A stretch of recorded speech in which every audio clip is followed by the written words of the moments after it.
Jake Thompson had always dreamed of traveling the world. Growing up in a small town in Ohio, he spent most of his life hearing stories about far-off places through books, movies, and late-night internet searches. But now, at 28 years old, Jake finally saved enough money to make his dream come true. His first destination: London, England, a city that seemed like the perfect mix of history, culture, and charm. Armed with a backpack full of essentials, a camera slung around his neck, and an overflowing sense of excitement, Jake stepped off the plane ready to take on this new adventure. From the moment he landed, Jake was eager to soak everything in. The bustling streets of London felt alive in a way he'd never experienced before.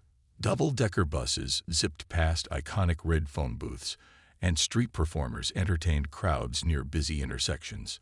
Every corner held something new. A cozy cafe here, a historic monument there. Jake couldn't help but feel like a kid in a candy store, snapping photos left and right, and marveling at how different everything looked compared to home. But one place stood out above all others on Jake's must-see list: Buckingham Palace. Ever since he was little, he'd been fascinated by the idea of royalty. The grandeur, the traditions, and especially the famous royal guards who stood so still they almost looked like statues. To Jake, these guards were living symbols of British pride, and seeing them up close felt like stepping into a storybook. So after spending his first day exploring landmarks like Big Ben and the Tower of London, Jake set his sights on visiting the palace early the next morning. The weather was crisp and cool as Jake approached Buckingham Palace, its golden gates gleaming under the soft morning light. A large crowd had already gathered, buzzing with anticipation as tourists jockeyed for the best spots to snap pictures. Jake joined the throng, craning his neck to get a better view of the towering building ahead. He spotted several guards stationed outside, their bright red uniforms and tall bearskin hats making them look both imposing and oddly charming. Their stoic expressions added to the allure, and Jake couldn't resist taking dozens of photos, trying to capture every angle. As he stood there admiring the scene, Jake noticed how quiet and disciplined the guards were. They didn't flinch or react to the constant clicking of cameras or the occasional joke from visitors attempting to get a rise out of them. It made Jake chuckle. He found it amusing how seriously they took their roles. But then, an idea began forming in his mind. What if he could add a playful twist to the moment? After all, today wasn't just any ordinary day. It was the 4th of July back home in America. Feeling the surge of patriotic spirit, Jake rummaged through his bag until he found what he was looking for: 3 small bottles of face paint, red, white, and blue. At first, the thought seemed ridiculous even to him. Surely no one would actually try something like that, right? But the more Jake thought about it, the funnier it sounded. Just a quick dab on the cheek, one tiny burst of color, and then he'd step back before anyone noticed. It would be harmless, he assured himself. Besides, wouldn't it be funny to see someone as serious as a royal guard sporting a bit of American flair? Little did Jake know, this seemingly innocent idea was about to spiral into something much bigger, and not in the way he expected. The days following the incident were a whirlwind of emotions for Jake. He tried to shake off the lingering embarrassment and focus on enjoying the rest of his trip, but it was impossible to ignore the shadow that loomed over him. Everywhere he went in London, he felt like people were watching him, whispering behind his back. Even mundane tasks, like ordering coffee or asking for directions, left him anxious, wondering if anyone recognized him as that American tourist. The viral video of his failed prank hadn't faded from the internet. Instead, it seemed to be gaining traction, popping up in memes and online forums. Jake couldn't escape it. Back home, the situation wasn't much better. His family had seen the news, and while they were supportive, their disappointment was palpable. His mom called him one evening, her voice tinged with concern. "Jake, we know you didn't mean any harm, but you've got to understand how serious this is," she said gently. "People are upset because what you did wasn't just about you. It affected others too." Her words stung, not because they were harsh, but because they were true. Jake nodded even though she couldn't see him, promising to take full responsibility for his actions. Determined to make things right, Jake decided to reach out to Lieutenant Harris directly. Through an email exchange facilitated by the palace authorities, Jake expressed his gratitude for the way the situation had been handled and reiterated his sincere apologies. To his surprise, Lieutenant Harris responded, not with anger, but with measured understanding. "Mistakes happen," he wrote. "What matters now is that you learn from this and use it as an opportunity to grow." Encouraged by the response, Jake asked if there was anything else he could do to show his remorse. Lieutenant Harris suggested volunteering with organizations that promote cultural awareness and respect, a recommendation Jake took to heart. In the meantime, Jake's public apology continued to circulate online, sparking debates about cultural sensitivity and the responsibilities of travelers. Some commenters praised him for owning up to his mistake, while others remained critical, accusing him of seeking attention or trying to justify his behavior. One particularly thoughtful reply stood out. "It's easy to judge someone when you don't know their intentions. What matters most is whether they're willing to change." That comment resonated deeply with Jake. It reminded him that while he couldn't control how others perceived him, he could control how he responded to the situation. As the week progressed, Jake found himself reflecting more and more on the lessons he'd learned. He realized that his initial excitement about traveling had been rooted in a desire to explore new cultures. But somewhere along the way, he'd lost sight of what that truly meant. Traveling wasn't just about snapping photos or checking landmarks off a list. It was about immersing yourself in unfamiliar worlds, respecting traditions, and learning from the people who lived there. By treating the royal guards as props for his own amusement, he had missed the point entirely. To process everything, Jake started journaling each night, jotting down thoughts about his experiences and insights he hoped to carry forward. Writing became therapeutic, helping him channel his guilt into something productive. In one entry, he wrote, "I came to London thinking I knew what it meant to be a good traveler, but I was wrong. Being a good traveler isn't about having fun. It's about showing respect, staying humble, and remembering that your actions have consequences." By the time Jake boarded his flight back to the U.S., he felt a mix of relief and resolve. Relief that the ordeal was behind him, and resolve to ensure it wouldn't define him. As the plane soared above the clouds, he made a silent promise to himself. He would return to London someday, not as the reckless tourist who made headlines for all the wrong reasons, but as someone who truly understood and appreciated its rich history and culture. Until then, he vowed to spread the lessons he'd learned, encouraging others to approach new places and traditions with open minds and open hearts. With the 3 small bottles of face paint clutched in his hand, Jake's heart raced as he mulled over his plan. The idea had started as a silly joke, but now it felt like an opportunity too good to pass up. He glanced around at the crowd of tourists, snapping photos and chatting excitedly. No one seemed to notice him or the mischievous grin spreading across his face. To Jake, this was the perfect moment. A chance to inject a little humor into the otherwise solemn atmosphere. After all, he reasoned, what harm could a tiny bit of paint do? Jake took a deep breath and tried to calm his nerves.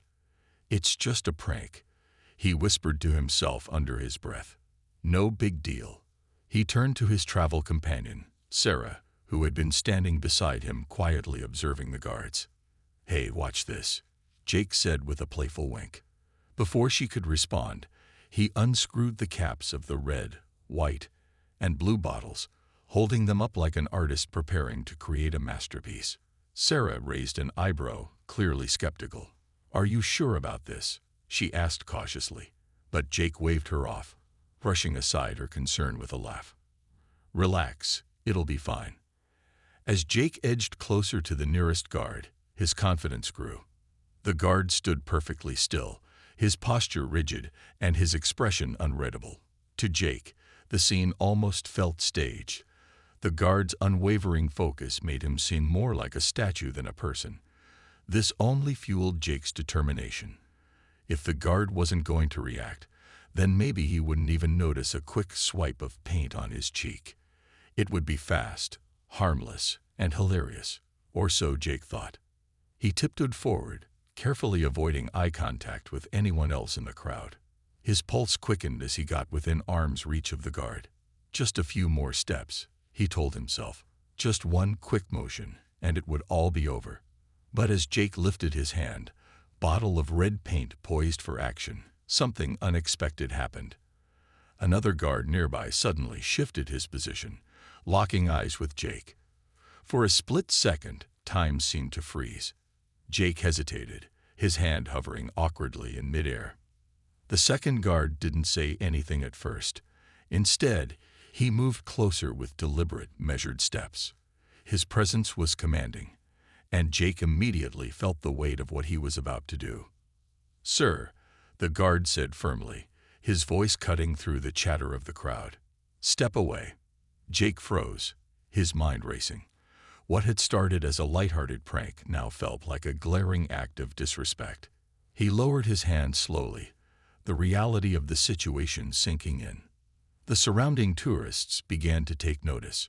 Some craned their necks to see what was happening, while others exchanged nervous glances.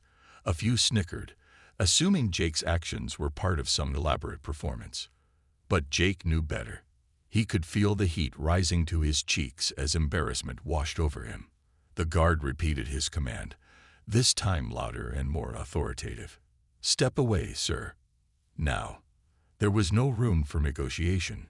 Jake obeyed, backing up slowly with his hands raised in surrender. As he retreated, he caught glimpses of disapproving looks from the crowd. Some people shook their heads, muttering comments about respect and decorum. Others simply stared, unsure whether to laugh or scold him. Jake's initial excitement had vanished, replaced by a gnawing sense of regret. He realized too late that his attempt at humor had crossed a line, one he hadn't fully understood until now. Standing a safe distance away, Jake watched as the guards conferred quietly among themselves. One of them gestured toward a nearby security officer, who promptly began making his way through the crowd. Jake swallowed hard, his heart pounding in his chest. He glanced at Sarah, who looked torn between amusement and exasperation. "I told you not to do it," she said with a sigh. Jake nodded sheepishly, knowing she was right. What had seemed like a harmless prank just moments ago now felt like a colossal mistake, one that was far from over. Months passed, and Jake's life began to settle into a new rhythm. The initial buzz surrounding his London mishap gradually faded, replaced by a quieter but more profound sense of growth. He no longer dreaded seeing headlines about himself or cringed at the mention of Buckingham Palace. Instead, he embraced the lessons he'd learned, weaving them into every aspect of his daily life.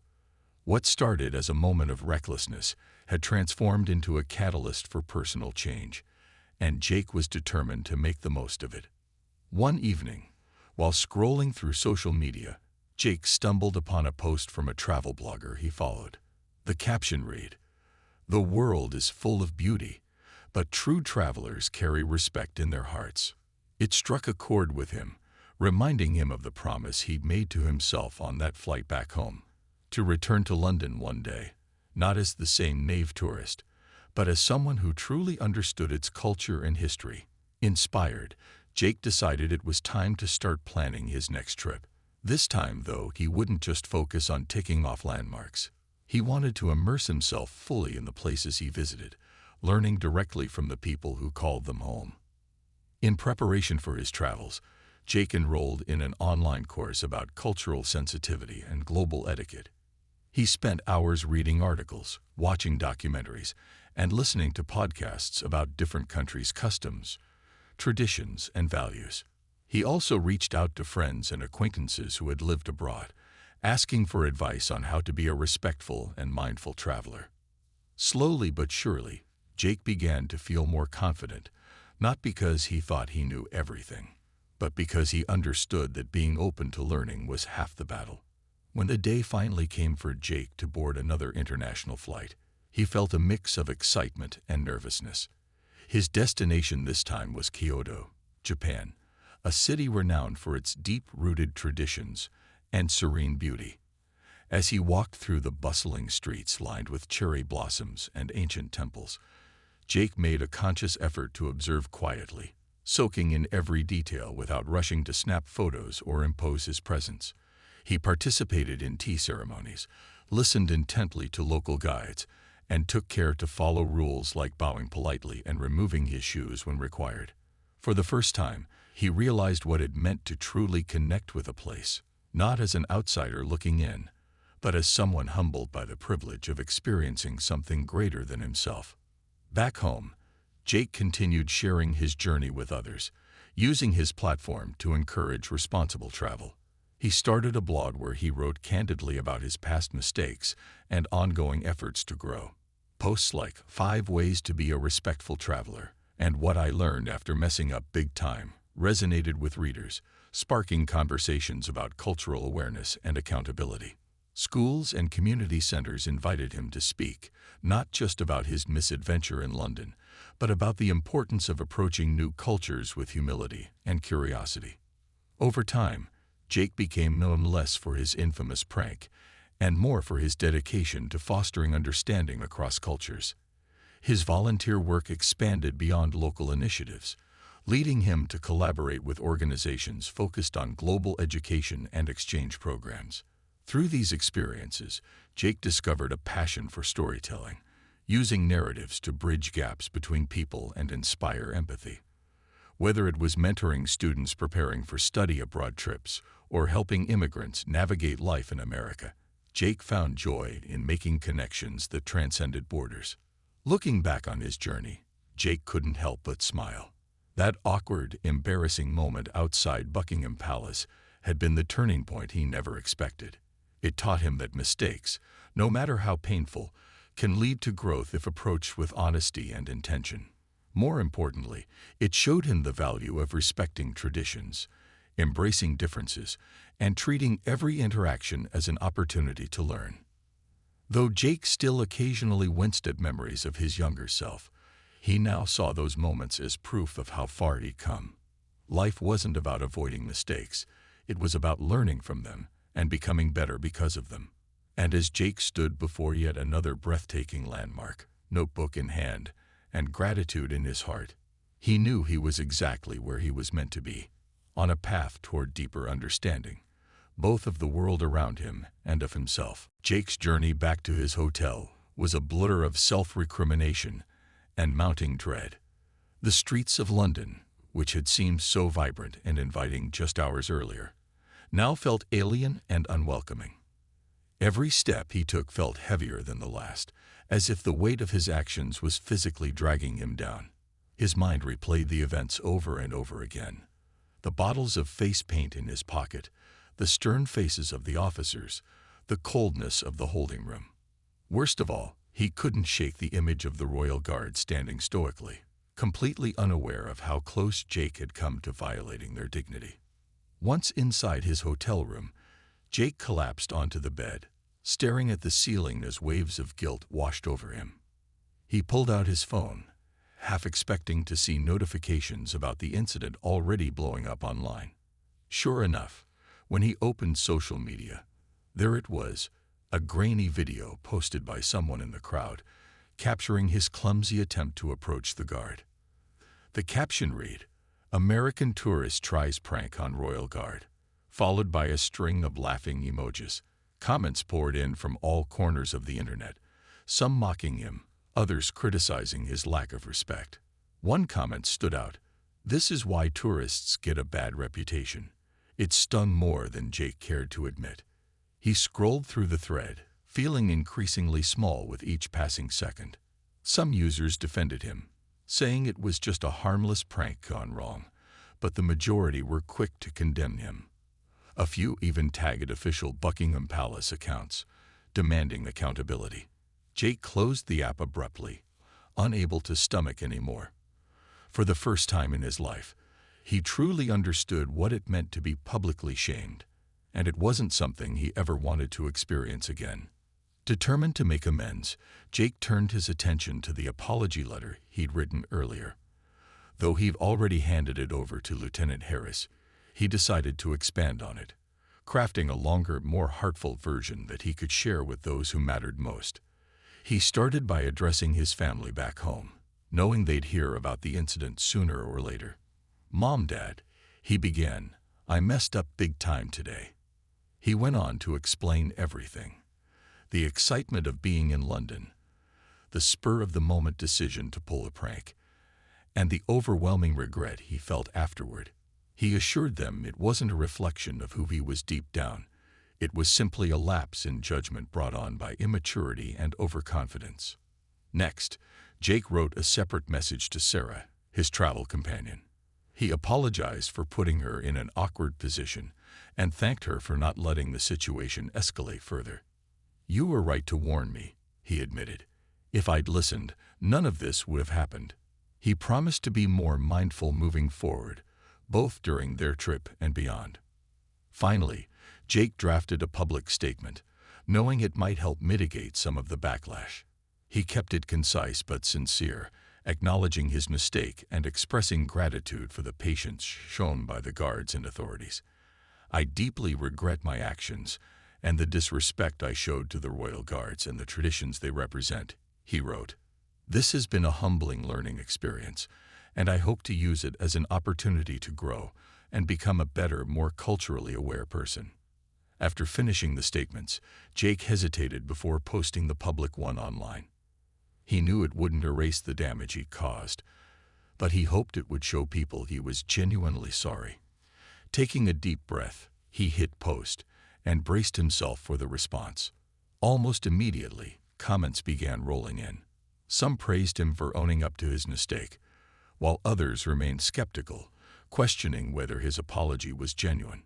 But amidst the mixed reactions, one comment caught his eye. "Everyone makes mistakes. What matters is what you do next." It was simple, yet profoundly true. That night, as Jake lay awake staring at the ceiling, he reflected on the day's events. He thought about the guards, their unwavering dedication to duty, and the rich history they represented. He realized that his actions hadn't just disrespected them. They had disrespected an entire culture and its values. And while he couldn't undo what he'd done, he could commit to doing better. As sleep finally claimed him, Jake resolved to turn this embarrassing chapter into a lesson, one that would stay with him long after his trip to London ended. The seconds felt like hours as Jake stood frozen, his face flushed with a mix of embarrassment and panic. The security officer was now approaching him, his expression stern and unyielding. Jake's mind raced, trying to figure out what to say or do next. He glanced around at the crowd, hoping someone might step in to lighten the mood, to laugh it off as a harmless joke, but no one did. Instead, the tourists who had been snapping photos and chatting moments earlier were now silent, their eyes glued to the unfolding scene.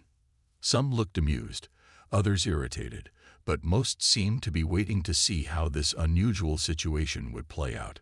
Jake instinctively stuffed the small bottles of face paint back into his pocket, as if hiding the evidence would somehow make everything better. But it was too late. The damage, or rather, the attempted damage, had already been done. The security officer stopped in front of him, his arms crossed over his chest. "Sir," he began, his tone clipped and professional, "come with me, please." There was no room for argument, no chance to explain himself right then and there. Jake nodded weakly, his throat dry and his voice nowhere to be found. He followed the officer, feeling the weight of dozens of eyes on him as he walked away from the crowd. As they moved toward a side entrance near the palace gates, Jake couldn't help but replay the events in his head. What had possessed him to think that painting a royal guard's face would be funny? It had seemed so harmless in the moment, almost like something out of a comedy movie. But now, surrounded by the seriousness of the situation, Jake realized how naive he'd been. These weren't actors or props. They were real people with real responsibilities, standing guard for something far greater than himself. And yet, instead of respecting that, he'd acted impulsively, letting his playful streak override common sense. Once inside the holding area, a small, nondescript room with plain walls and minimal furniture, Jake was instructed to sit down and wait. The security officer left briefly, leaving Jake alone with his thoughts. His heart thudded in his chest as he tried to process what was happening. Was he going to get arrested? Fined? Deported? Each possibility seemed worse than the last. He thought about calling Sarah, but his phone was still in his bag outside. Even if he could reach her, what would he say? How could he possibly explain this mess? After what felt like an eternity, the door opened again, and another man entered.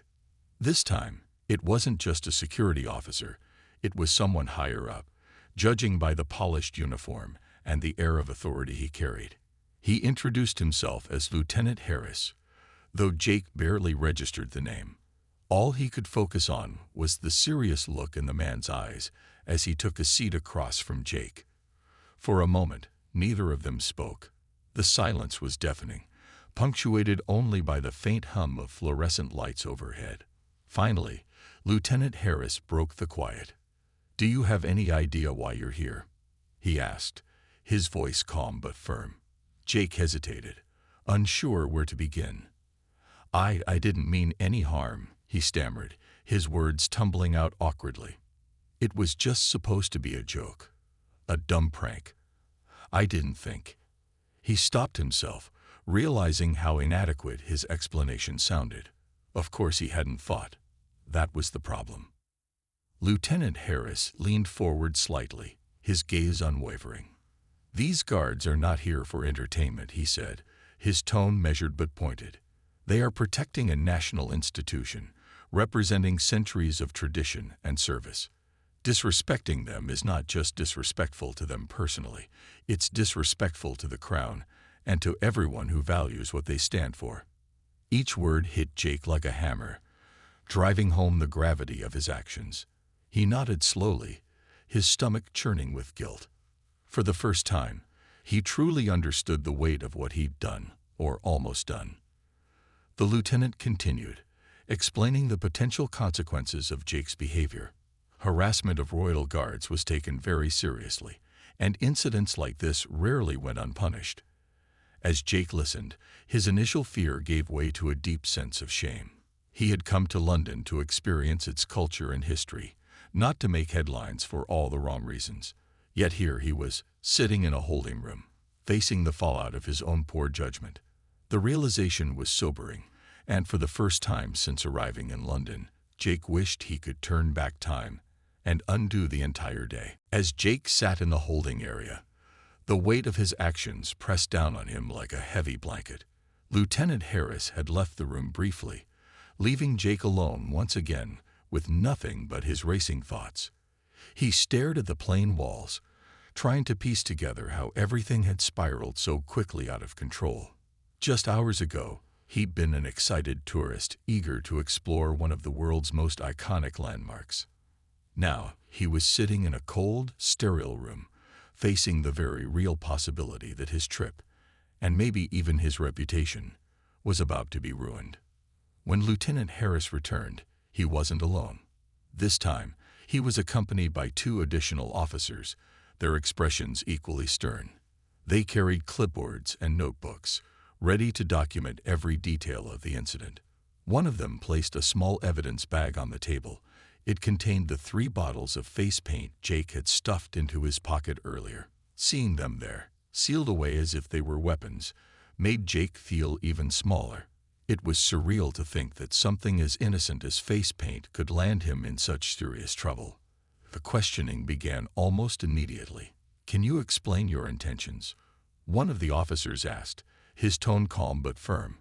Jake swallowed hard, struggling to find the right words. I thought it would be funny," he admitted, his voice barely above a whisper. "Back home, we're used to joking around, you know. I didn't mean any harm." But even as he said it, he knew how hollow it sounded. Harmless jokes didn't usually involve sneaking up on people in uniform and attempting to deface them, no matter how playful the intent might have been. Lieutenant Harris leaned forward, resting his elbows on the table. "Mr. Thompson," he said, using Jake's full name for emphasis, "do you understand the role of the Royal Guards?" Jake nodded hesitantly, though he wasn't entirely sure he did. The lieutenant continued, explaining in clear terms what these guards represented. "They are not just symbols of tradition. They are active members of Her Majesty's armed forces.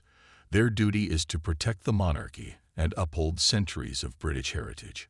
When someone disrespects them, they are disrespecting more than just individuals.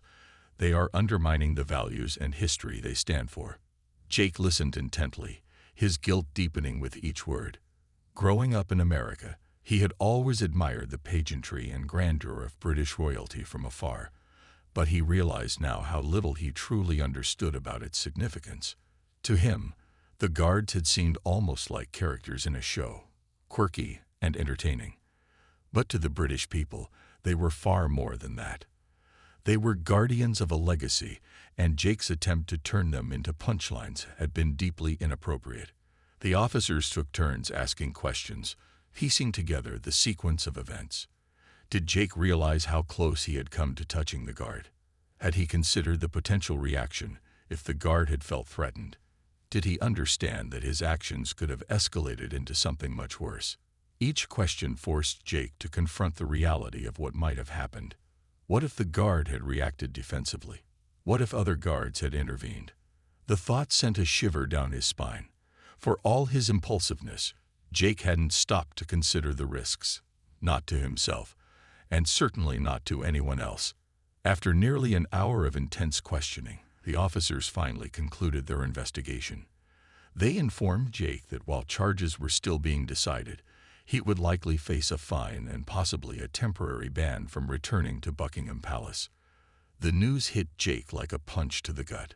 A fine was bad enough, but the idea of being barred from one of London's most famous sights felt like a personal failure.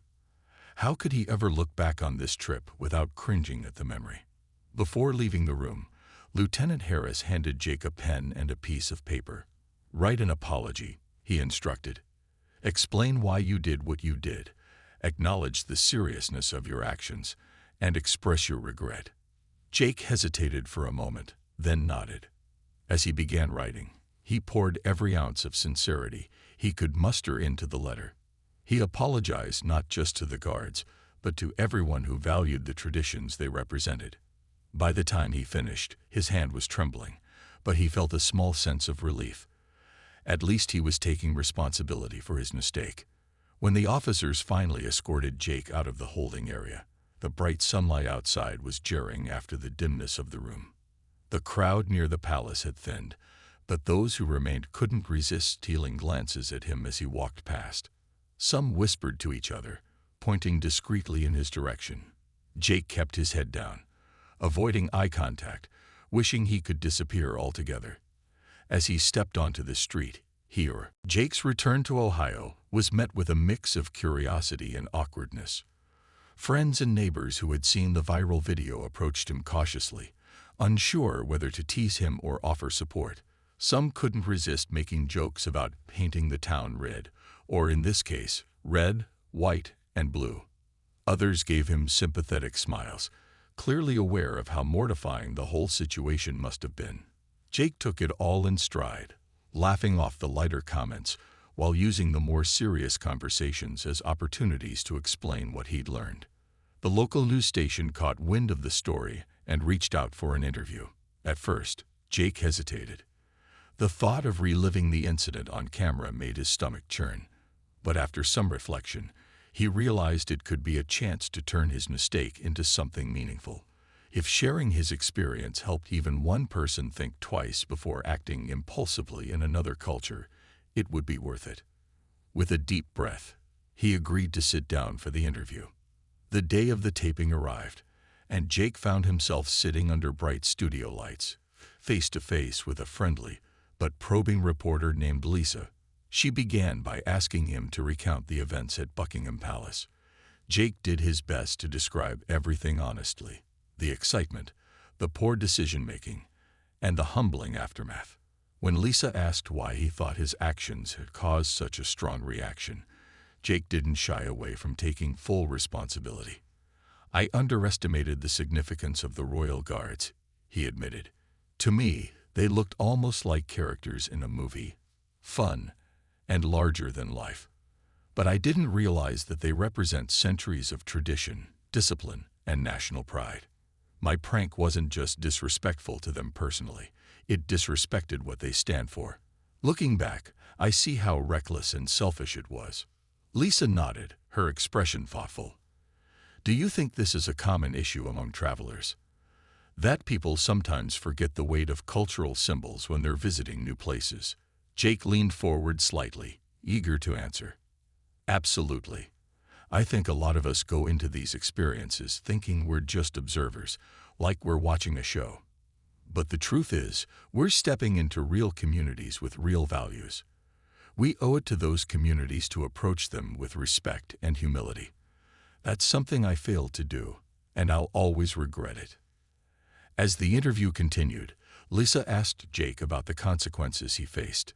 He explained the fine, the temporary ban from Buckingham Palace, and the public backlash that followed. "It was tough," he said candidly. "Seeing myself mocked online wasn't easy, but it forced me to confront my own behavior. It also showed me how important it is to take accountability when you mess up. You can't change the past, but you can control how you move forward." Toward the end of the interview, Lisa shifted the tone slightly, asking if Jake had any advice for future travelers. Jake paused for a moment, collecting his thoughts. "My biggest piece of advice is simple: slow down and listen. Before you visit somewhere, take time to learn about its history, its traditions, and its people. And once you're there, pay attention to the little things, the unspoken rules, the body language, the cues that tell you what's okay and what's not. Traveling isn't just about having fun. It's about connecting with the world around you in a meaningful way." The interview aired later that week, and the response was overwhelmingly positive.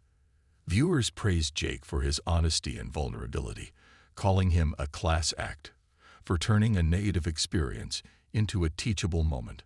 Local schools even invited him to speak to students about cultural awareness and responsible travel. Though Jake initially felt nervous about speaking publicly, he soon discovered that sharing his story gave him a sense of purpose. Each talk reminded him of how far he'd come since that fateful day in London, and how much he still had to learn.